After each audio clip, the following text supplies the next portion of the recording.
العالم، تو العالم کا ایک معنی ہو سکتا ہے کہ بہت سارے فلاں لوگ بیٹھے ہوئے ہیں ان میں سے جو ایک خاص عالم ہے، اور ایک العالم لام کی زیر کے ساتھ، تو اس کا معنی یہ ہوگا کہ تمام کے تمام جو علماء کی جماعت ہے وہ سارے کے سارے علماء۔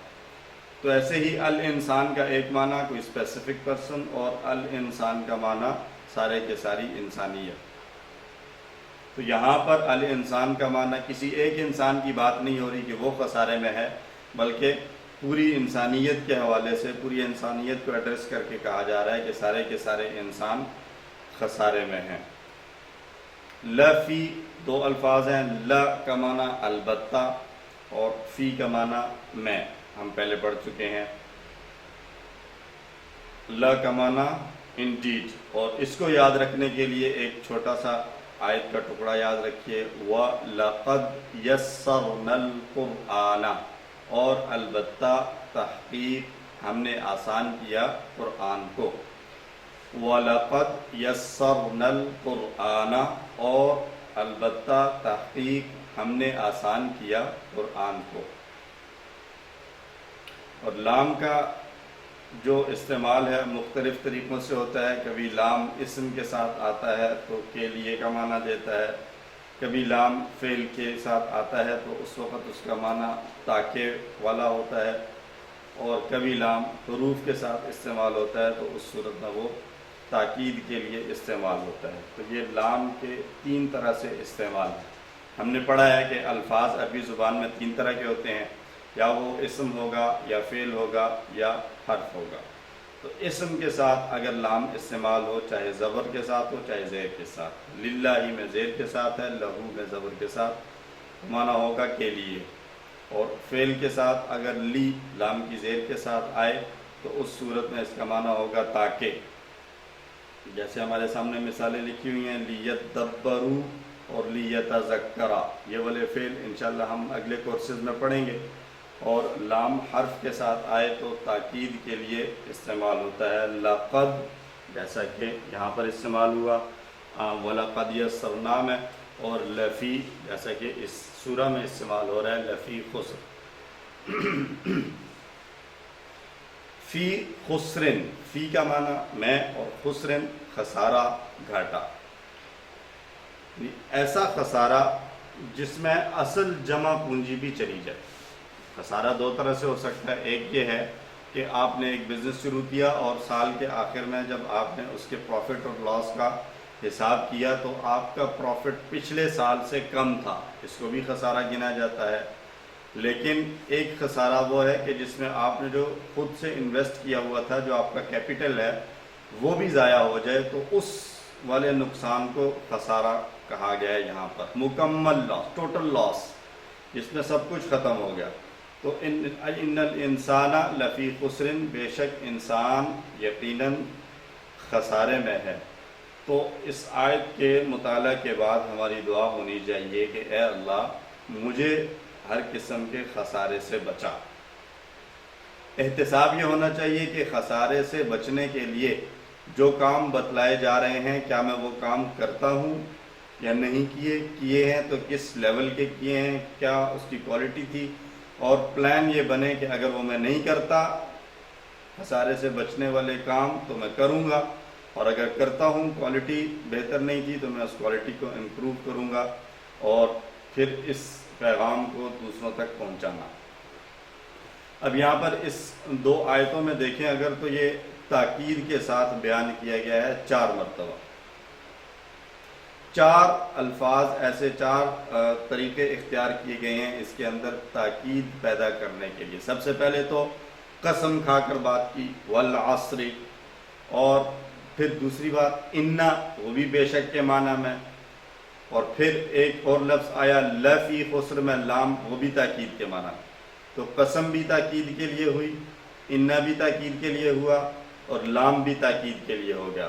اور تاکید کی ایک چوتھی قسم یہ ہے کہ میجورٹی کو نقصان میں بتایا، اور پھر اس میجورٹی سے مائنورٹیز کو جو ہے وہ ایکسیپشن دے دی کہ اکثریت تو ایسی ہے لیکن اس میں سے کچھ لوگ ایسے ہیں جو بچ سکتے ہیں۔ تو یہ جو سٹائل ہوتا ہے بات کرنے کا کہ سارے کے سارے جو ہے وہ نقصان میں ہے لیکن دو چار لوگ فائدے میں ہیں، تو یہ بھی تاکید بیان کرنے کی ایک قسم ہے۔ تو چار طرح سے تاکید آئی، قسم کھا کر، بے شک کہہ کر، البتہ کہہ کر، اور یہ بیان کر کے کہ اکثریت خسارے میں ہے۔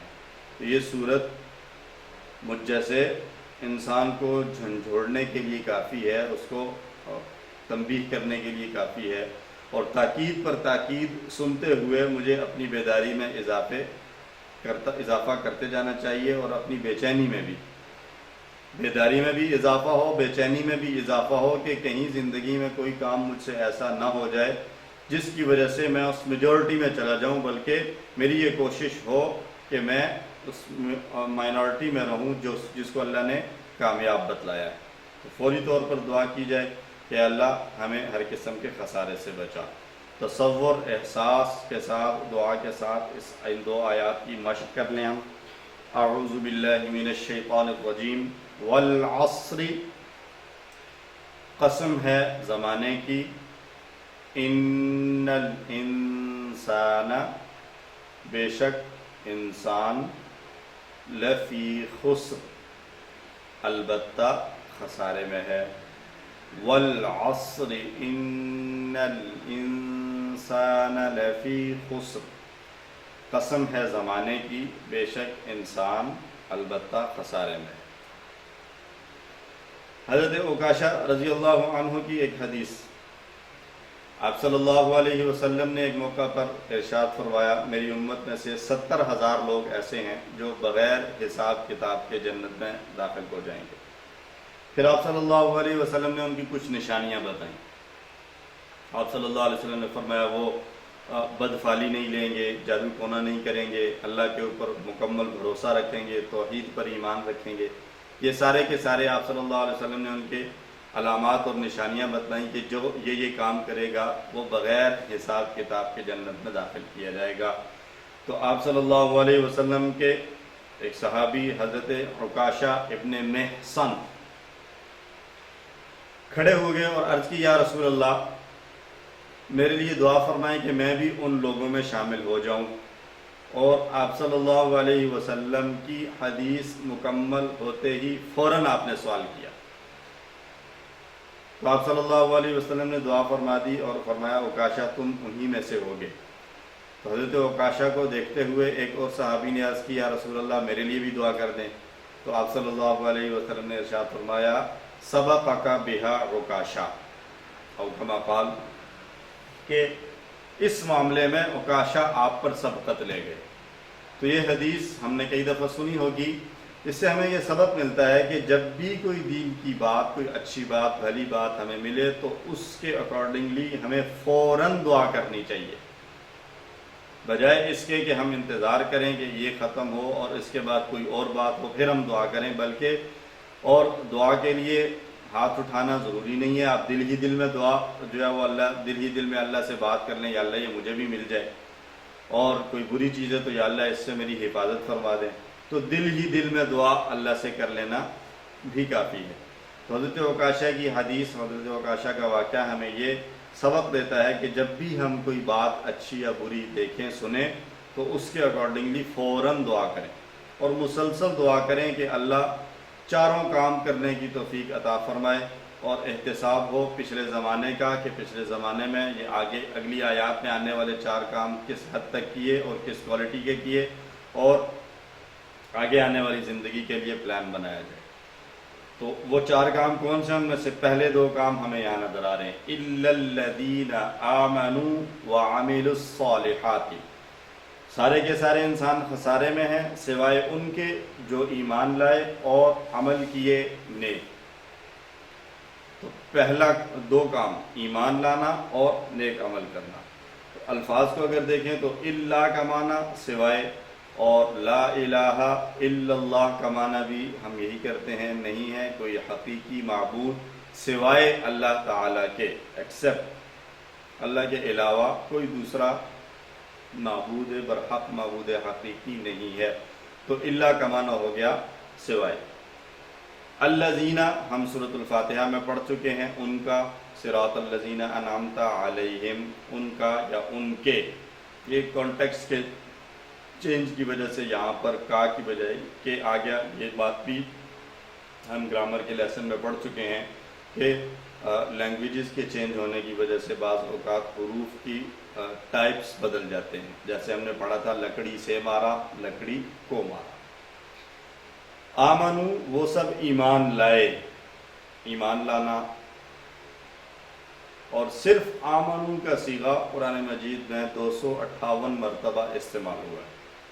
تو یہ ایک آمنو وہ ایمان لائے سیکھنے سے آپ کے ووکیبلری میں 258 الفاظ ایڈ ہو چکے ہیں۔ ایمان اور مؤمن ہم اکثر استعمال کرتے ہیں، اسی سے نکلا ہوا یہ لفظ ہے آمنو۔ وَعَمِلُوا یہاں پر وہ آیا، یہاں پر وہ کا معنی اور ہے، اور عَمِلُوا ان سب نے عمل کیا، اور یہ ٹیبل ہم کر چکے ہیں، عَلِمَ عَلِمُوا اور عَمِلَ عَمِلُوا سمع کے پیٹرن پر، اور ان سب نے عمل کیا۔ اب ہم نے اگلے الصالحات کا معنی یاد رکھنے کے لیے ایک ٹپ کے طور پر جو ہے وہ یہ بات بتائی جا رہی ہے کہ ہم نے اللہ کے لیے عمل کرنا ہے، اور اللہ رب العزت کون سا عمل قبول کرتا ہے، اچھا یا برا؟ تو یقیناً اللہ رب العزت نیک عمل ہی قبول کرتے ہیں، اور یہاں پر اللہ رب العزت اچھے لوگوں کی کوالٹیز کو اور اچھے لوگوں کی علامات کو بیان کر رہے ہیں، تو یقیناً وہ ایسا ہی کام کرتے ہوں گے جو اللہ قبول کرتا ہے، اسی لیے وہ اچھے ہیں اور اللہ ان سے راضی ہے، اللہ نے ان کو خسارے اور نقصان سے بچایا ہوا ہے۔ تو اس لیے صالحات کا معنی ہو گیا اچھا عمل، نیک عمل۔